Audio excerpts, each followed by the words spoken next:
1973 সালে পরিচালক ঋষিকেশ মুখার্জি অভিমান নামে একটি সিনেমা পরিচালনা করেছিলেন। এই সিনেমায় নায়ক ও নায়িকা রূপে অমিতাভ বচ্চন ও জয়া ভাদুরী অভিনয় করেছিলেন। অমিয়া প্রোডাকশন নাম দিয়ে অমিতাভ বচ্চন ও জয়া ভাদুরী এই সিনেমাটি প্রযোজনা করেছিলেন। এই সিনেমাটির চিত্রনাট্য লিখেছিলেন সাহিত্যিক নবেন্দু ঘোষ।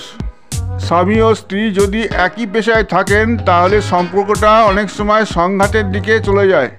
এই ধরনের বিবাহগুলির মেন সমস্যা, স্বামী চান না স্ত্রী আর বিয়ের পর কাজ করুন। ইগোইস্টিক পুরুষ মন স্ত্রীর উন্নতি হওয়াটাকে পছন্দ করেন না।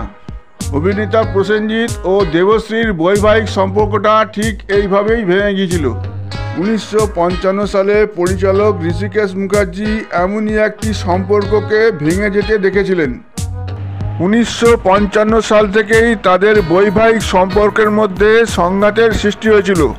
একই পেশায় ছিলেন গায়ক কিশোর কুমার ও গায়িকা রুমা গুহ ঠাকুরতা। কিশোর কুমার চাইতেন না রুমাজি গানের জগতে কাজ করুন। তিনি চেয়েছিলেন ঘরোয়া কাজের মধ্যে রুমাজি আত্মনিয়োগ করুন, কিন্তু রুমাজির শিল্পী মন সেটা করতে চায়নি। তাই এই বৈবাহিক সম্পর্কটা 1958 সালে ডিভোর্সের মাধ্যমে শেষ হয়ে যায়। এই ঘটনাটি চোখের সামনে ঘটতে দেখে পরিচালক ঋষিকেশ মুখার্জি সাহিত্যিক নবেন্দু ঘোষকে একদিন বললেন এই ঘটনার ওপর একটা কাহিনী চিত্রনাট্য লিখে ফেলতে। অনেক সময় স্ত্রীর উন্নতি স্বামীরা সহ্য করতে পারেন না। এই ধরনের সামাজিক সমস্যাকে রূপালী পর্দায় তুলে ধরতে চেয়েছিলেন পরিচালক ঋষিকেশ মুখার্জি ও চিত্রনাট্যকার নবেন্দু ঘোষ।